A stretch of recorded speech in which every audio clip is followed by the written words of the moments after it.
یہ دنیا کی محبت ہوتی کیا ہے؟ کل میرے سامنے میں لاہور میں جن کے یہاں ٹھہرا ہوا تھا نا، انہوں نے اپنا واقعہ بتایا کہ بہت غربت میں ان کا ٹائم گزرا ہوگا. انہوں نے بتایا کہ میری زوجہ نے اس شدید ترین غربت میں میرا بڑا ساتھ دیا، گھر میں کھانے کو روٹی نہیں. آج وہ بہت بڑے تاجر بن چکے ہیں. مجھے بڑا اچھا لگا یار، کوئی بیوی اتنا ساتھ دے رہی ہے غربت میں. کہہ رہے ہیں ایسا بھی ہوتا تھا کہ صرف روٹی ہے، اس کے ساتھ گھر میں سالن بھی نہیں ہے. تو یہاں تک نوبت آئی، کچھ بھی نہیں ہے، لیکن گھر والی نے کیا دیا. ایسا نہیں ہو کہ جیسے آج بعض خواتین جو بیان نہیں سن رہی، فوراً بھائی شوہر غریب ہو گیا تو خلا لے کے نکل لو پتلی گلی سے. اسی میں بچے بھی دھڑا دھڑ پیدا ہو رہے ہیں، اسی غربت میں.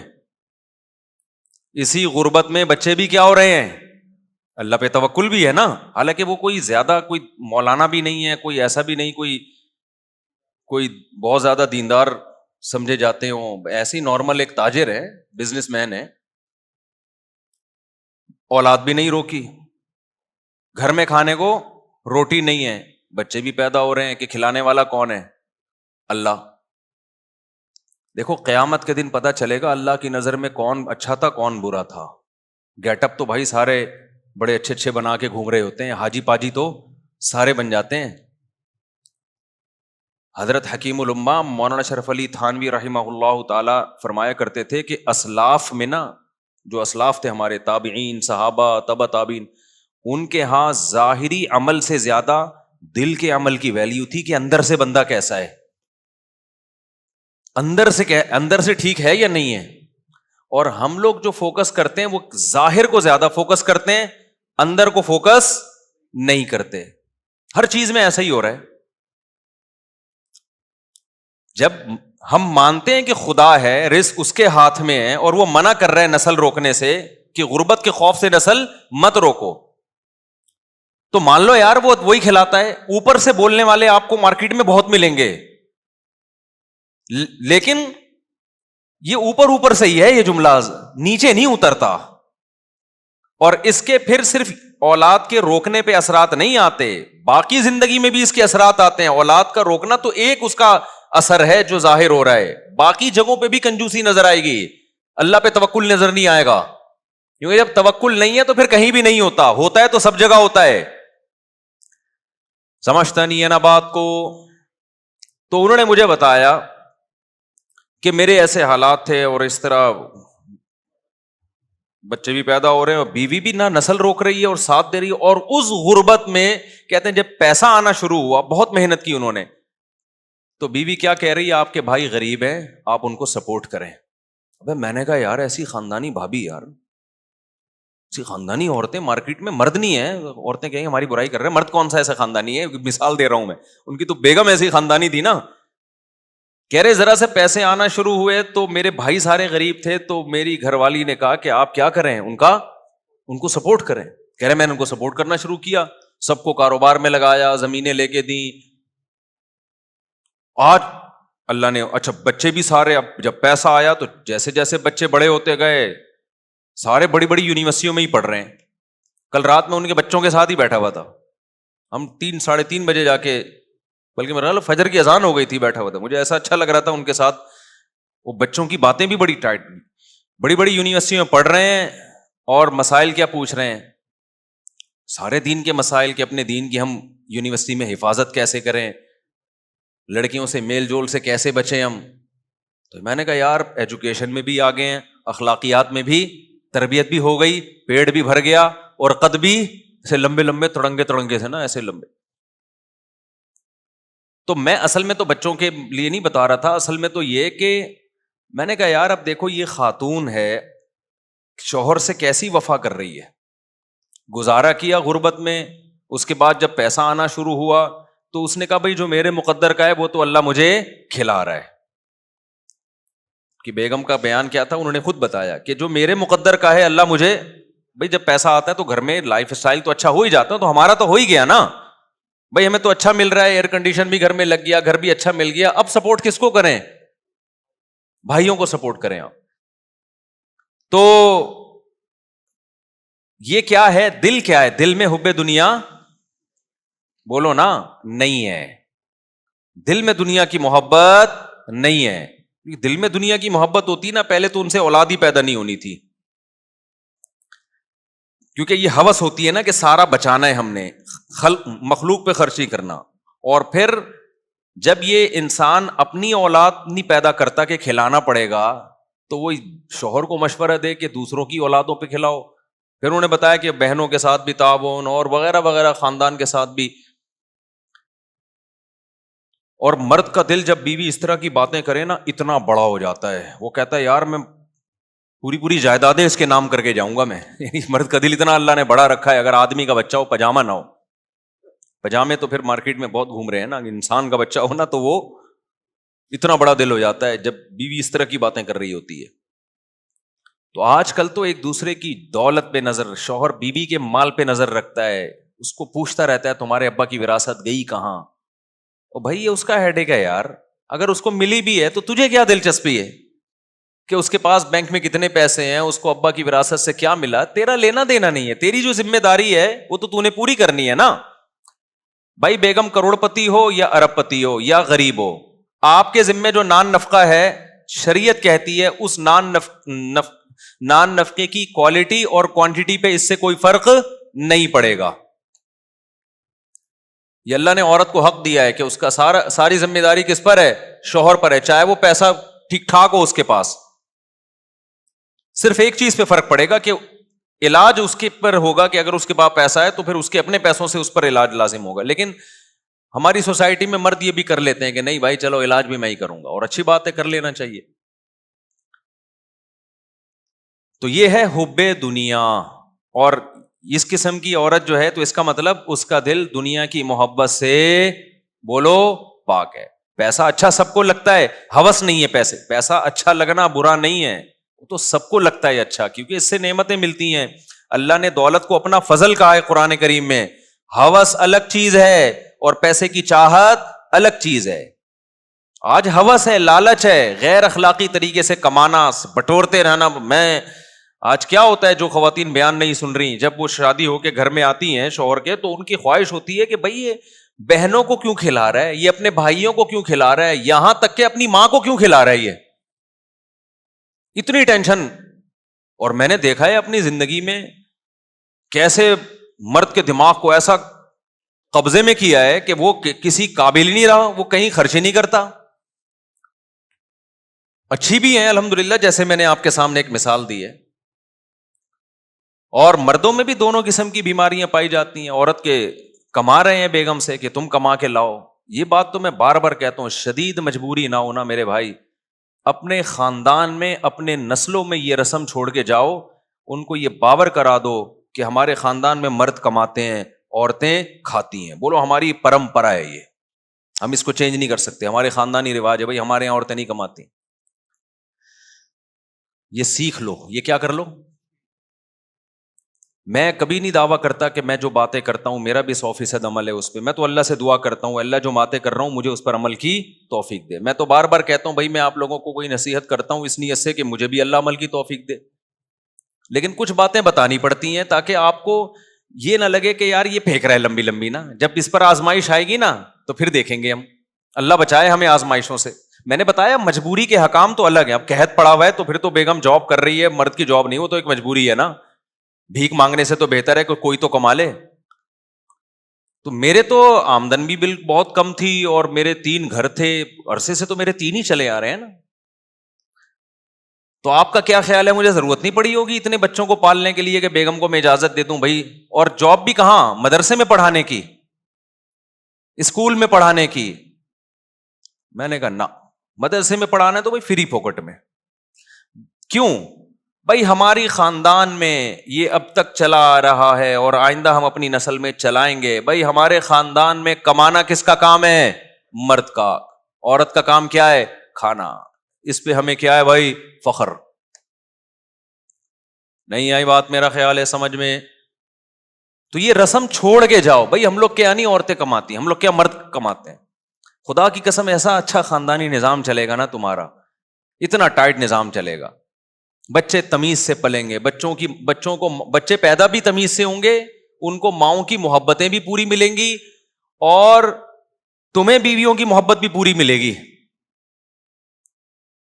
ایک دفعہ اگر عورت کے ہاتھ کی کمائی مرد کے منہ کو لگ جائے نا, وہ بہت اپاہج بن جاتا ہے, اس کو ایسے مزے لگ جاتے ہیں نا فری پھوکٹ کے کھانے کے. کیونکہ جن قوموں میں یہ رواج آیا ہے نا, دیکھو کچھ برائیاں ایسی ہوتی ہیں ان میں بریکیں نہیں ہوتی, وہ ہمیشہ بڑھتی ہیں. مثال کے طور پر ابھی جاپان کے بارے میں رپورٹ آئی کہ نسل ختم ہوتے ہوتے جاپان کا دیوالیہ ہونے والا ہے. ابھی رپورٹ ہی ہے جاپان میں, پتہ ہے آپ کو, ان کے بچے پیدا ہونا ختم ہو گئے نا, تو اب بڈھے بڈھے بڈھے اتنے تنگ آئے ہوئے ہیں جاپانی.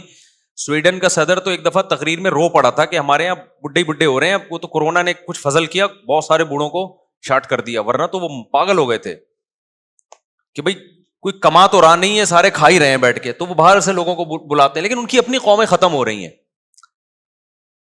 ایسا کیوں ہوا؟ جب انہوں نے فیملی پلاننگ کو شروع کیا تو ان کے ذہن میں یہ نہیں تھا کہ یہ یہاں جا کے بند ہوگا. ان کا خیال تھا ابھی ہم 2, پھر ہم کہیں گے اب 3 کر دو, اب پھر دوبارہ 2 پہ آ جاؤ, یہی تھا نا.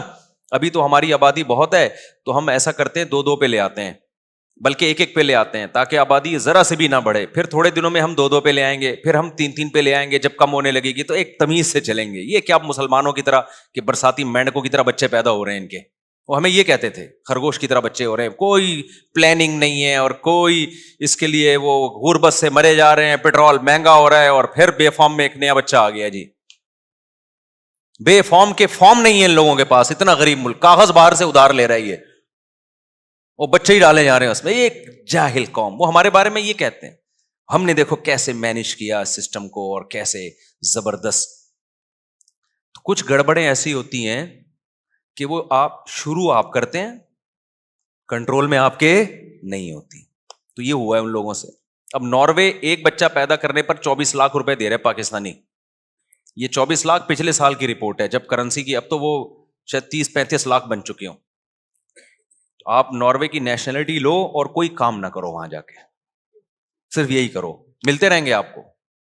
وہ کہہ رہے ہیں ہماری قوم بڑھے, نیشنلٹی نہیں ہے پھر نہیں دیں گے. وہ کہیں گے جب ہماری قوم کا بندہ بن گیا تو پھر ہوگا.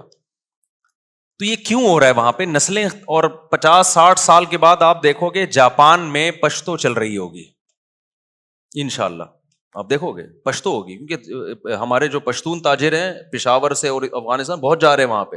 چپلی کباب دبا کے کھلا ہوا ہوگا, میڈ ان جاپان چپلی کباب ہے یہ, حقیقت بتا رہا ہوں آپ کو, آپ مذاق نہ سمجھو. لیکن آپ کو اس لیے ابھی یقین نہیں آ رہا کہ 50 سال بعد ہم زندہ ہی نہیں ہوں گے.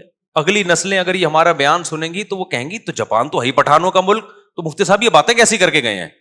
تو 50 سال کے بعد 60-70 سال کے بعد ماحول چینج ہو چکا ہوگا نا, تو کہیں گے اس میں ہنسنے کی کیا بات ہے یار, یہ اتنا مفتی صاحب اس بات کو بیان کر کے اچھا بھائی یہ جاپان تو ہے ہی, جاپان خان اس نے بنایا تھا یہ.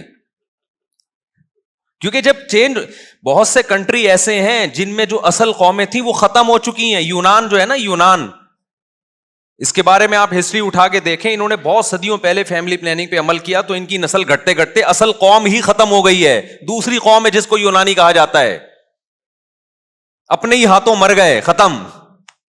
وجہ کیا ہے کہ جب آپ گروتھ ریشو کو کم کرتے ہیں نا تو آپ کو لوگوں کا یہ ذہن بنانا پڑتا ہے کہ بچے جب کم ہوں گے تو آپ کی جیب پہ بوجھ کم آئے گا, ان کی تربیت آسان ہوگی. یہ بوجھ ہیں بچے. ایک دفعہ آپ کے ذہن میں, آپ کو ان کے دماغ میں یہ ڈالنا پڑتا ہے کہ یہ نعمت نہیں ہے, یہ کیا ہے, یہ بوجھ ہے.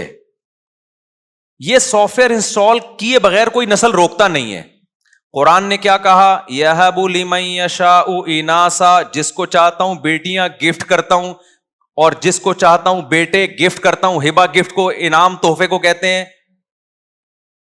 او یزوجہم ذکرانا و اناثا, جس کو چاہتا ہوں دونوں گفٹ کرتا ہوں, بیٹے بھی دیتا ہوں بیٹیاں بھی. اور جمع کا صیغہ لائے اللہ تعالیٰ, ایک بیٹے کا تو یا ایک بیٹی کا تو ذکر ہی نہیں کیا. اور عربی میں جمع کم از کم 3 افراد, یعنی کم از کم 6 سے تو نصاب شروع ہو رہا ہے. اب قرآن نے جو سافٹ ویئر ڈالے صحابہ اور تابعین کے ذہن میں جو انسٹال کیے وہ یہ کہ اولاد گفٹ ہے. اب بتاؤ گفٹ کو خرچ کرنے میں, لینے میں پلاننگ ہوتی ہے یا خرچ کرنے میں پلاننگ ہوتی ہے؟ مثال کے طور پر ایک بندہ آیا میرے پاس, ایک لفافے میں 50,000 روپے دیے, مفتی صاحب یہ گفٹ ہے. مفتی صاحب نے گھننے بن کے یوں کر کے ڈال لیے جیب میں. ادھر سے آیا 50,000 گفٹ, یوں کر کے ڈال لیے. ادھر سے آیا 1 لاکھ گفٹ. ہوتا نہیں ہے ایسے, وہ خوش تو ہونے دو نا. ادھر سے آیا. اچھا نعت خوانوں کو بڑے پیسے ملتے ہیں. کل میں جلسے میں گیا نا, بڑی پیاری نعت پڑھی بندے نے, بڑا مزہ آیا, لیکن جب کوئی اچھا شعر پڑھتا لوگ آتے یہ لو بھائی چپکے سے مٹھی میں پیسے رکھ کے, ہمارا 2 گھنٹے بیان ہوا, ہم نے بڑی اچھی اچھی باتیں کی, لوگ ایک دم جوش میں آتے ہیں لیکن کوئی ہل بھی نہیں رہا. ہم نے کہا چلو یار نعت خوانوں کے مزے بہت ہیں.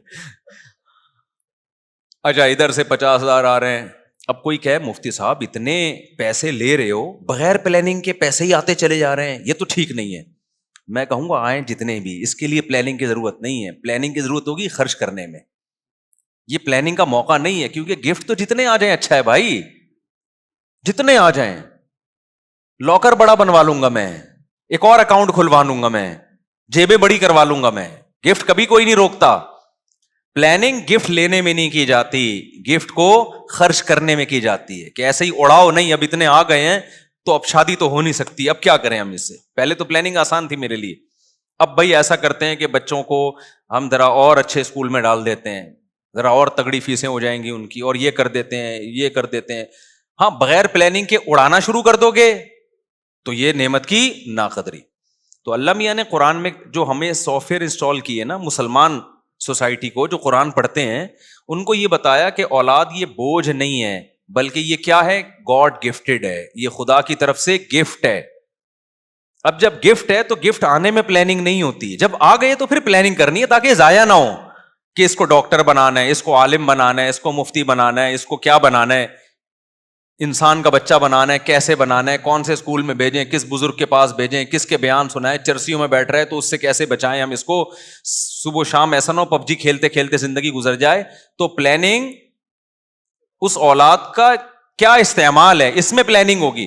ہمارے یہاں فیملی پلاننگ والوں نے الٹے کام شروع کر دیے, اولاد پیدا کرنے میں پلاننگ شروع کر دی کہ پلاننگ سے پیدا ہوں گے, پہلے ایک ہوگا 25 سال کے بعد دوسرا, بعض دفعہ ہوتا ہی نہیں 25 سال کے بعد دوسرا, یہ آپ کے اختیار میں ہے ہی نہیں. اب اس الٹی پلاننگ کا جو نقصان ہو رہا ہے نا, بڑا نقصان, میں بار بار کہتا ہوں, لڑکے اور لڑکیوں کی گروتھ ریشو کی ایسی کی تیسی ہو گئی.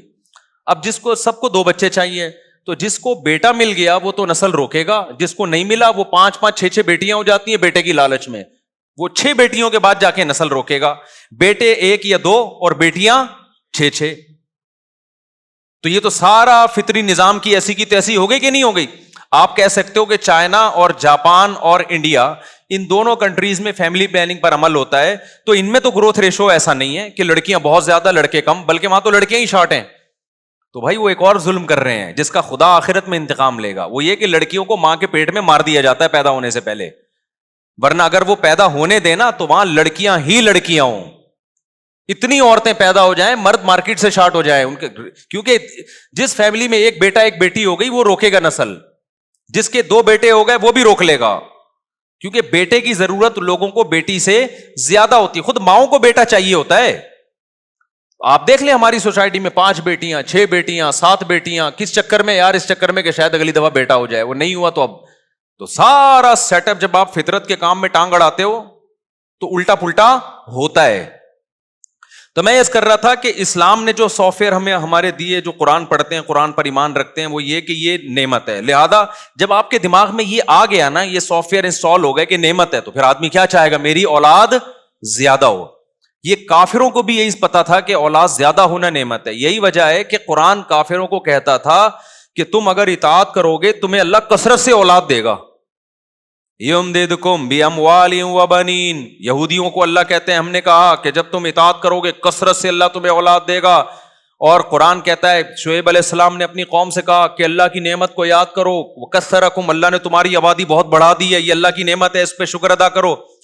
فیملی پلاننگ والے ہوتے اس زمانے میں, وہ کہتے ہیں یہ بڑھا دیے جی, تو ٹینشن ہے ہمیں, تم اس کو کہہ رہے ہو اللہ کا شکر ہے, ہماری تو بڑھی ہوئی آبادی کیا ہے, ٹینشن. پیغمبر کہہ رہے ہیں بڑھی ہوئی آبادی تمہارے لیے اللہ کی نعمت ہے, شکر ادا کرو. تو اب جب سافٹ ویئر انسٹال کر دیے کہ یہ بوجھ ہے, تو پھر یاد رکھو کچھ دنوں تک ایسا لگتا ہے کہ 2 ہونے چاہیے, اس پہ آپ قوم کو لائیں گے, لیکن اگلا اسٹیپ پہ قوم خود آئے گی, آپ نہیں لائیں گے. وہی کہ جب بوجھ ہے تو پھر 2 کے بجائے کتنے ہونے چاہیے, 1. گورا اس پہ سیٹ ہو گیا آ کے. پھر 1 بھی ہے تو بوجھ ہی نا, وہ ہے کیا, وہ بھی کہتے ہیں بوجھ ہے, کہتے ہیں ہونا چاہیے, لیکن وہ 50 سال یا جب ہم بڈھے ہونے لگیں گے اس وقت شادی کریں گے, پھر 1 ہونا چاہیے. تو یہ ایک ایسی چیز ہے جس پہ شروع آپ کرتے ہیں, پھر یہ آپ کے کنٹرول میں نہیں رہتی. بالکل وہ قصہ ہے کہ وہ جو میں نے بتایا نا کہ دریا میں کمبل بہتا ہوا جا رہا تھا, وہ اصل میں ریچھ تھا, منہ اندر تھا تو اوپر سے لگ رہا تھا کمبل.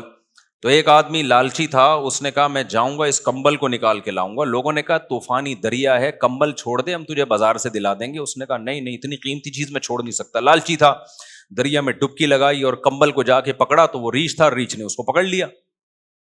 اب وہ اس کو بھاگے لے کے جا رہا ہے. دور سے لوگوں کو سمجھ میں نہیں آ رہا ہے یہ کمبل کے ساتھ بہتا کیوں جا رہا ہے. تو لوگوں نے چیخ مار کے کہا نالائق ڈوب جائے گا, کمبل کو چھوڑ دے. تو یہ کہتا ہے میں تو کمبل کو چھوڑ رہا ہوں, کمبل مجھے نہیں چھوڑ رہا. تو کچھ برائیاں ایسی ہیں سوسائٹی میں, آپ شروع کرتے ہو کہ ایک پلاننگ کے تحت ہوں گی, لیکن پھر آپ اس کو چھوڑنا چاہتے ہو, قوم پھر اس کو نہیں چھوڑتی. یورپ میں پہلے زیادہ بچوں پہ فخر کیا جاتا تھا, ان کے حکمرانوں نے اور جو ان کے وحی کے نور سے جو آری لوگ تھے, مذہب سے دشمن لوگ تھے, انہوں نے یہ باور کرایا کہ کم بچے ہونے چاہیے. نتیجہ کیا نکلا کہ انہوں نے کہا ٹھیک ہے جی کم ہونے چاہیے. اب وہ کہہ رہے ہیں زیادہ ہونے چاہیے, لیکن وہ کمبل کو وہ چھوڑنا چاہ رہی ہے ان کی قومیں, لیکن کمبل اب ان کو چھوڑنے کے لیے تیار نہیں ہے. وہ جو سافٹ ویئر ایسے انسٹال ہو گئے ہیں, وہ سافٹ ویئر کسی سے ریموو ہی نہیں ہو رہے. اب وہ سمجھ میں آ رہی ہے بات کہ نہیں آ رہی؟ وہ اب ریموو ہی نہیں ہو رہے, ڈیلیٹ کا بٹن ہی اڑ گیا ہے وہاں سے. تو آپ یہ جو ایک اتنی بھیانک چیز ہے یہ پھر آپ کے کنٹرول میں نہیں رہتی. اس لیے جو نیچر پہ چل رہے ہو نا, تو یہ ایک برائی تو یہ ہے کہ جب یہ آپ دماغ میں ڈال دو گے تو پھر کیا ہوگا.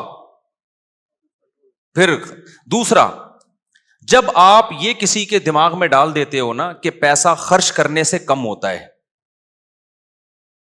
یہ سافٹ ویئر جب کسی کی کھوپڑی میں آ جائیں تو وہ اپنی نسل بھی روکے گا. کیونکہ فیملی پلاننگ کے پیچھے جذبہ کیا ہے کہ آپ کی اپنی اولاد جب زیادہ ہوگی تو آپ کی غربت میں اضافے کا ذریعہ, یعنی آپ کو اس کو کھلانا پڑے گا تو آپ کی آمدن ڈیوائڈ ہوگی. ایسا ہی ہے نا, یہ سافٹ ویئر آج کی لبرل دنیا نے انسٹال کر دی ہیں لوگوں کی کھوپڑیوں میں. اب جب یہ سافٹ ویئر انسٹال ہو گئے, اب اس کا نقصان کیا ہوا. سافٹ ویئر جو انسٹال ہوئے ہیں ان کی نیت تو یہ تھی کہ صرف اس جذبے سے نسل کو روکو, لیکن سافٹ ویئر یہ کہہ رہا ہے کہ اس جذبے سے جب نسل روکی جا سکتی ہے, اور اس کے پیچھے فلسفہ یہ ہے کہ خرچ کرنے سے ڈیوائڈ ہوگا, تو ڈیوائڈ تو اور بہت سارے کاموں سے ہو رہا ہے. شادی کرنے سے بھی ڈیوائڈ ہوتا ہے. اگر کوئی نوجوان 18 سال میں شادی کرتا ہے تو جتنا کما رہا ہے وہ ڈیوائڈ ہو کے کہاں جائے گا, آدھا بیوی کے پاس جائے گا. تو انہوں نے نکاح کرنا بھی کیا کر دیا گوروں نے, حالانکہ ان کی قوم, ان کی ریاستیں یہ نہیں چاہتی تھیں کہ یہ جلد شادی کرنا چھوڑ دیں. فیملی سسٹم کو تو وہ بھی چاہتے ہیں پروموٹ کرنا, لیکن جب صرف ایک چیز کو غلط ہوئی ہے نا, اس غلط کے نتیجے میں بہت ساری چیزیں غلط ہونا شروع ہو گئیں. تو انہوں نے شادی کرنا بھی چھوڑ دی. یار جب میرا پیسہ ہے تو پھر میرا پیسہ ہے, میں کیوں بیوی کو کھلاؤں بھائی.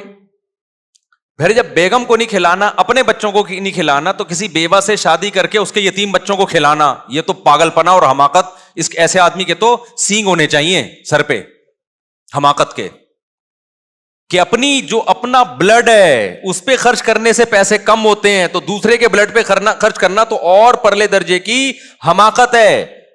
ابے بھائی کھوپڑی شریف میں باتیں آ رہی ہیں کہ نہیں آ رہی ہیں؟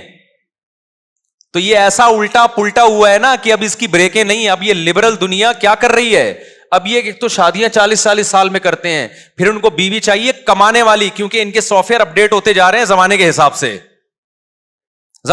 سے, اور اپ گریڈ ہوتے جا رہے ہیں. اپڈیٹ نہیں بلکہ اپ گریڈ ہوتے جا رہے ہیں ان کے سافٹ ویئر. پہلے یہ تھا کہ صرف بچے ہی 2 ہونے چاہیے, پھر یہ تھا کہ بھائی بیوی بھی نہیں ہونی چاہیے, شادیاں بھی ایک ہونی چاہیے, اور پھر بیوی بھی نہیں ہونی چاہیے, پھر جب اگر ہو بھی تو پھر 50 سال میں ہونی چاہیے, اور پھر کسی بیوہ یا یتیم بچے کو پالنا یہ بھی نہیں ہونا چاہیے. تو اب ہوتے ہوتے ہوتے ہوتے وہی ہوگا جو ہو رہا ہے دنیا میں, میں میرا مال. پھر معذوروں کے لیے گورنمنٹ پتہ ہے کیا کرے گی, وہی کچھ کرے گی جو یورپ میں کیا ہے. وہاں سگا بھائی اپنے سگے معذور بھائی کو نہیں پالتا, گورنمنٹ پالتی ہے. آج آپ کا بھائی معذور ہے, کون پالے گا؟ گورنمنٹ پالے گی, آپ پالو گے. یہ آپ کی خوبی ہے. یہ یورپ اور امریکہ میں ان لوگوں کی خوبی نہیں ہے, وہاں گورنمنٹ پالتی ہے. لوگ گورنمنٹ کی بڑی تعریفیں کرتے ہیں, اور صحیح کرنی چاہیے کہ قانون مضبوط ہے, معذوروں کو حکومت پالتی ہے. لیکن آپ کو پتا ہے نا کہ ضرورت ایجاد کا نام ہے, تو یہ ضرورت تھی اس سوسائٹی میں جس کی وجہ سے یہ قانون ایجاد ہوا ہے, کیونکہ وہاں گورا پالنے کے لیے, وہ اپنے بوڑھے باپ کو پالنے کے لیے تیار نہیں ہے. تو جب پہلے اولاد روکی نا, پھر ابا بھی روکو.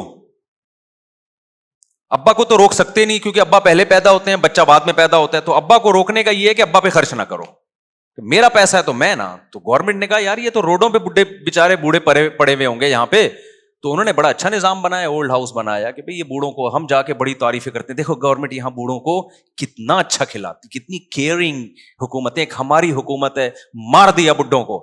حکومتوں نے یقیناً مارا ہے, پبلک نہیں مارتی. پبلک غریب ٹماٹر بیچے گا, اپنے بوڑھے باپ کو گلے سے لگا کے رکھے گا گھر میں. یہ جذبہ گورے میں بولو نا نہیں ہے. کروڑ پتی ہوگا, اب باپ کو ایک سیب نہیں کھلائے گا, اللہ ماشاء اللہ چند واقعات تو ہر جگہ ہوتے ہیں. اور یہ میں ایسی باتیں نہیں بتا رہا, ہوائی باتیں. تو اب معذوروں پہ خرچ گورنمنٹ, لیکن اللہ میاں نے دوسرے طریقے سے ان سے انتقام لیا ہے کہ ٹیکس نکالو ان سے, ٹھیک ہے نا, ٹھیک ٹھاک طریقے سے. ہمیں زکوٰۃ 2.5% دیتے ہوئے موت آتی, اللہ نے ٹیکس کا نظام ہم پر مسلط کر دیا کہ ان سے زبردستی چھینو, جس پہ ان کو ثواب بھی 2% کا نہیں ملے گا, ثواب بھی نہیں ملے گا. جو زکوٰۃ پہ ثواب ملتا ہے, فری پھوکٹ میں معذور بھائی پہ خرچ کرنے کا ثواب ملتا ہے, فری پھوکٹ میں ماں باپ کو کھلانے کا ثواب ملتا ہے, ٹیکس پہ وہ ثواب, میں نہیں کہتا کہ گناہ ملتا ہے ٹیکس دینے پہ, ثواب بھی ہو سکتا ہے ملتا ہو, وہ والا نہیں ملتا جو اپنی مرضی سے. تو آپ کے باپ کو بھی دینا ہے, یہ آپ کے باپ کو بھی دینا ہے. اور ان ملکوں میں کم از کم ٹیکس لے کے خرچ انسانوں پر ہو جاتا ہے, ہمارے یہاں تو وہ بھی نہیں ہو رہا. کھوپڑی شریف میں بات آ رہی ہے کہ نہیں آ رہی ہے؟ کھوپڑی ہے الحمدللہ, تو بات بھی آ رہی ہوگی. اچھا خیر. تو اب دیکھو انہوں نے وہ والے سافٹ ویئر انسٹال کر دیے نا ان میں, یہ یہاں سے شروع ہونا, اولاد پہ خرچ, تو پھر بیوی پہ بھی خرچ نہیں, پھر ابا پہ بھی خرچ نہیں, پھر معذوروں پہ بھی خرچ نہیں. اسلام نے اس کے بالکل اپوزٹ سافٹ ویئر انسٹال کیے. اسلام نے کیا سافٹ ویئر انسٹال کیے؟ کہا کہ تمہارے لیے پیغمبر کی زندگی میں بہترین نمونہ ہے. اللہ کرے یہ کھوپڑی میں باتیں بیٹھ جائیں, خدا یہ دل کو درست کرنے کی باتیں, اور اللہ کی قسم یہ باتیں دل میں بیٹھ گئی نا, سب سے پہلا انعام پتہ ہے کیا ملے گا؟ ٹینشن فری زندگی, دماغ ایسا ریلیکس ہوگا, مزے کی زندگی اللہ دے گا. جس کے دل میں دنیا اور دولت کی محبت ہونا, سب سے پہلے اللہ اسے انتقام یہ لیتا ہے, اس کا سکون چھینتا ہے اللہ. دل بڑا ہو جائے گا, خرچ کرنے کی عادت پڑے گی, لائف کو کیا کرو گے؟ انجوائے, ٹھیک ہے, انجوائے کرو گے لائف. یہ پہلا انعام ملتا ہے جس کے دل سے دنیا کی محبت نکلتی ہے. ایسے اٹکے ہوئے ہیں نا اینٹوں میں, دیواروں میں, اف کہ آپ کو کیا, مجھے تو بہت عجیب سا محسوس ہوتا ہے یار. تو کیا ہوا کہ جی وہ اسلام نے اس کے برعکس کیا بتایا؟ ہمارے پیغمبر صلی اللہ علیہ وسلم سے زیادہ اللہ نے کسی کو مسکین پیدا ہی نہیں کیا, تاکہ مثال وہ سامنے آئے جو بالکل اپوزٹ, تاکہ کوئی اشکال نہ کر سکے اصل میں ان کے پاس تو پیسے ہیں. 40 دن گھر میں چولہا نہیں جل رہا, اور بیویاں کتنی رکھی ہوئی ہیں؟ 9 ایٹ اے ٹائم. سمجھ میں نہیں آ رہی بات؟ یہاں شرمندہ ہو جاتے ہو آپ لوگ. خیر آگے چلو. ایک بیوہ سے نکاح کر رہے ہیں حضرت ام سلمہ سے, جن کی عمر بھی زیادہ ہے اور 2 بچے بھی ہیں. ان کو نکاح کا پیغام بھیجا, انہوں نے کہا یا رسول اللہ میری عمر زیادہ اور میرے ساتھ تو 2 بچے بھی ہیں, میں ان کو چھوڑ کے کیسے آ سکتی ہوں؟ آپ نے فرمایا کہ میری عمر تم سے بھی زیادہ ہے, کوئی بات نہیں, تمہاری عمر زیادہ ہے تو میری تم سے بھی زیادہ, اور جو 2 بچے تو چھوڑ کے آنے کی ضرورت نہیں ہے, وہ بچے بھی الی اللہ و الی الرسول, اللہ رسول کی طرف میری کسٹڈی میں پلیں گے. آج کے لبرل طبقہ اس وقت ہوتا, اگر آج کے جو کیلکولیٹر لے کے بیٹھے ہوتے ہیں نا, پلاننگ کیوں بھائی, پلاننگ کیا کسی پلاننگ کے لحاظ سے یہ کچھ تک بنتا ہوا نظر آ رہا ہے کہ آپ کے پاس خود تو ہے نہیں, اور آپ دوسروں کے بچوں کی کفالت کر کے ان کو کہاں سے کھلاؤ گے بھائی؟ نہیں آئی بات؟ کوئی تک بنتا ہے, لاجک بنتی ہے اس کی, کوئی بظاہر کوئی لاجک نہیں بنتی, لیکن سافٹ ویئر انسٹال کیے جا رہے ہیں. ہم تو اپڈیٹ کر رہے ہیں, سافٹ ویئر انسٹال تو پیغمبر کر کے گئے ہیں, کیونکہ انسٹال کرنا مشکل ہوتا ہے, اپڈیٹ کرنا ایک بٹن پہ ہو جاتا ہے. اب اپڈیٹ کرنا بہت مشکل ہو رہا ہے, سوچو انسٹال کرنا کتنا مشکل ہوگا. لیکن صحابہ کے ہاں 2 منٹ میں انسٹال ہو گئے تھے سافٹ ویئر, کیونکہ ان کا ایمان مضبوط تھا, ان کو سمجھ میں آ گیا تھا کہ بھائی جو پیغمبر کہہ رہے ہیں وہ بالکل ٹھیک کہہ رہے ہیں, لہٰذا صحابہ نے بھی یہی روش اختیار کی ہے. پھر تو بیوہ سے نکاح کر کے اپنی ذمہ داری بھی بڑھا رہے ہیں اور کہہ رہے ہیں 2 بچے بھی لے آؤ. سوال پیدا ہوتا ہے بھائی اس کی تو کوئی لاجک ہی نہیں ہے. بھائی لاجک یہ ہے کہ رزق پہلے آتا ہے, ماں کی چھاتیوں میں دودھ پہلے آتا ہے یا بچہ پہلے آتا ہے؟ اگر کوئی عورت یہ کہے کہ فلاں کے چونکہ بچہ ہے اس کی تو چھاتیوں میں دودھ ہے تو وہ تو بچے کو دودھ پلا رہی ہے, میں بچہ پیدا کروں گی تو میری چھاتیوں میں تو دودھ ہے نہیں لہذا میں نہیں پیدا کر رہی, اسے کیا کہا جائے گا؟ او بھائی پیدا کر تو صحیح, اللہ مخلوق کو پہلے بھیجتے ہیں, رزق کا انتظام تو پہلے سے ہوتا ہے, سافٹ ویئر تو پہلے سے انسٹال کیے ہوئے, لیکن اس کا اظہار جب بچہ ہوگا تو ہوگا, اس سے پہلے نہیں ہوگا. تو آپ کی لائبلٹیز جب بڑھیں گی نا, ذمہ داریاں بڑھیں گی تو رزق کے دروازے کھلیں گے. آپ کہہ سکتے ہو پھر ہمارے پیغمبر پہ رزق کے دروازے کیوں نہیں کھل گئے 9 شادیوں کے بعد؟ یہ سوال پیدا ہوتا ہے نا. دیکھو رزق کے دروازے کھلنے کا مطلب کیا ہے؟ ہر ایک کو نا اس کے حساب سے رزق کے دروازے کھلتے ہیں. رزق کے دروازے کھلتے ہیں, کسی پہ دولت کے انبار لگ جاتے ہیں. کسی نے اپنے لیے جب غربت کو اختیار کیا, ہمارے پیغمبر نے تو غربت کو اختیار کیا ہے نا, کیونکہ آپ پہ رزق کے دروازے کھل جاتے ہیں نا تو بہت ساری اس میں مصلحتیں فوت ہو جاتی ہیں. اللہ نے کہا ضرورتیں پوری ہوں گی, استغنا دے دوں گا میں, دل میں یہ غربت کا خیال نہیں آئے گا. ہمارے نبی کے گھر میں کھانے کو نہیں تھا لیکن آپ کے دل میں استغنا بے پناہ تھا, تو اسی میں صبر کی توفیق دے دینا, یہ بھی رزق کے دروازے کھلنا ہے. حضرت ام سلمہ اسی غربت میں نبی کے ساتھ گزارا کیا. حضرت عبد الرحمن ابن ابی سلمہ اور آپ کی جو دوسری بہن تھی وہ نبی کی کسٹڈی میں بڑے ہو گئے, اسی طریقے سے ہو گئے بڑے. تو ضرورتیں پوری ہو گئیں کہ نہیں ہو گئیں؟ پھر آپ صلی اللہ علیہ وسلم کے جو سوتیلے بیٹے تھے, آگے حدیثوں کا پرچار کیا, تو بنیادی ضرورتیں ان سب کی ساری پوری ہوئی ہیں. اس لیے میں بار بار کہتا ہوں اگر آپ پہ رزق کے دروازے نہیں کھل رہے تو آپ سمجھ لو کہ جتنا رزق مجھے مل رہا ہے میری ضرورت کے لیے یہ کافی تھا. میں نے جو سٹی اسکول اور بیکن ہاؤس کو اپنا معیار بنایا ہوا ہے, یہ معیار ہی غلط بنایا ہوا ہے. مسافر کو جتنی چیزیں دنیا میں بیسک چاہیے ہوتی ہیں وہ اللہ دے دیتا ہے. تو پیغمبر کے ساتھ تو اللہ کا معاملہ یہ تھا کہ ہمارے نبی کی تو غربت اختیاری تھی, آپ تو چاہتے ہی نہیں تھے کہ میری غربت دور ہو. اس میں بہت ساری حکمتیں تھیں, وہ میں بیان کر چکا ہوں. تو اس لیے ہمارے نبی کے پاس تو پیسہ صبح آیا بھی تو شام ہونے سے پہلے صدقہ کر دیا, سارا صدقہ. لیکن پھر بھی اللہ نے کھلایا پلایا کہ نہیں, آپ کی ازواج کو بھی کھلایا. اور پھر ازواج کا بھی یہی حال تھا. نبی کے دنیا سے جانے کے بعد حضرت عمر کیا کرتے تھے, مال غنیمت جب آتا تو امہات المومنین کا راشن 1 سال کا ان کے گھر پہنچا دیتے. تو اس میں کیا ہوتا, وہ یہ نہیں کہتی اب اللہ نے چونکہ رزق کے دروازے کھول دیے ہماری غربت پہ, اللہ نے اب ہمیں نوازا ہے, ہم نے توکل کیا تو اب ایسا ہے کہ اب ہم کھائیں گے. نہ انہوں نے کیا کرتی تھی کہ ان کی ٹریننگ ہی ایسی تھی نا, وہ صبح سے بانٹنا شروع کرتی, اور حضرت زینب کا تو یہ تھا کہ شام تک خالی, اور باقیوں کا بھی 1 آدھ ہفتے کے اندر سارا کیا خالی. حضرت عمر غضبناک ہوتے, صحابہ غضبناک ہوتے, بھئی ہماری مائیں ہیں, ہماری ذمہ داری ہے, تو یہ سارا ہی صدقہ کر دیتی ہیں. عبداللہ بن زبیر ہیں حضرت عائشہ کے بھانجے, انہوں نے تو قسم اٹھا لی کہ میں اللہ کی قسم اپنی یہ جو خالہ ہیں عائشہ ان کے ہاتھ روکوں گا, میں کیوں خرچ کر دیتی ہیں. حضرت عائشہ کو اتنا غصہ آیا, انہوں نے کہا تو مجھے صدقے سے روک رہا ہے اور قسم اٹھا رہا ہے, اللہ کی قسم میں تجھ سے زندگی میں کبھی بات نہیں کروں گی. دونوں کی قسموں کا ٹکراؤ ہو رہا ہے. ٹکراؤ کس بات پہ ہو رہا ہے؟ وہ کہہ رہے ہیں آپ کو خالہ ہو میری, آپ ماں بھی ہو, امت کی مائیں ہیں, تو آپ اتنا صدقہ کر رہی ہو تو میں جو ہوں آپ کو, کیونکہ ترس آ رہا ہے نا, اب بھائی کوئی اتنا صدقہ کر رہا ہو, کل قحط پڑے گا, بھوک پیاس سے حالت خراب ہوگی, تو جس میں محبت ہوتی ہے اس کو تو ترس آئے گا نا. تو ان کو ترس آ رہا تھا کہ بھائی یہ اتنا صدقہ کر رہی ہیں. عبداللہ بن زبیر نے قسم اٹھا لی, اللہ کی قسم میں ان کے ہاتھ روکوں گا. انہوں نے کہا تو کون ہوتا ہے میرا ہاتھ روکنے والا, بھائی یہ تم کون ہوتے ہو, تو مجھے روک رہے ہو, میں اللہ کی قسم زندگی میں تم سے بات نہیں کروں گی. اب وہ دونوں کی قسمیں کیا چل رہی ہیں. اب وہ حضرت عائشہ کے بھانجے تھے, ان کو خیال ہوا کہ بھائی یہ اگر ناراض چلی گئیں تو میرا کیا بنے گا آخرت میں. تو وہ قسم بھول کے ان کو منانے میں لگ گئے. اتنا منایا کہ پھر حضرت عائشہ نے قسم توڑ کے کفارہ ادا کیا. پھر کفارہ بھی کیسا ادا کیا ہے, ہمارا تو کفارہ ہے نا 10 غریبوں کو 2 ٹائم کا کھانا. حضرت عائشہ نے کہا نہیں, پھر باندیوں پہ باندیاں خرید کے آزاد کرتی, موت تک باندیاں خریدتی آزاد کرتی, کہ ایک غلام نہیں, پھر غلاموں پر غلام آزاد کرنے ہیں.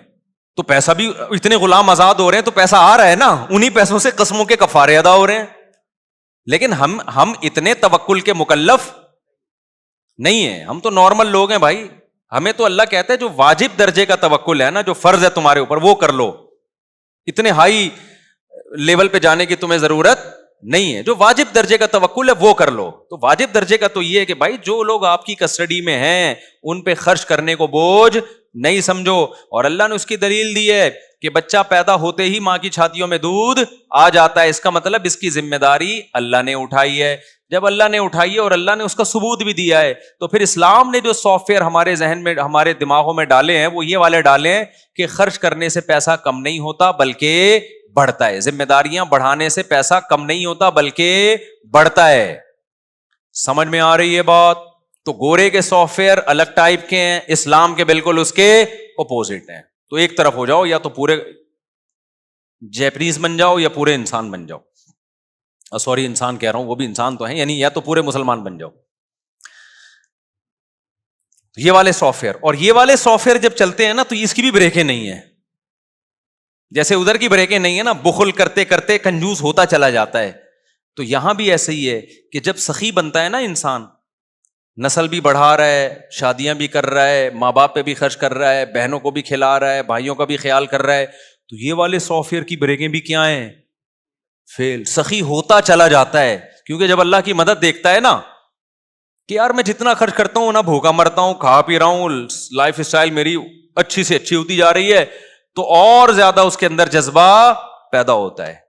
یہ حاتم طائی جیسے سخی لوگ اچانک تھوڑی پیدا ہو گئے تھے. اب باپ کو دیکھا سخی, دادا کو دیکھا, تو اولاد میں وہ سخاوت کم ہونے کے بجائے بڑھتی چلی جاتی. آج ہم جتنے اگر کنجوس ہیں نا, تو ہماری اولاد اس سے 2 ہاتھ آگے ہوگی, خوب سمجھ لینا.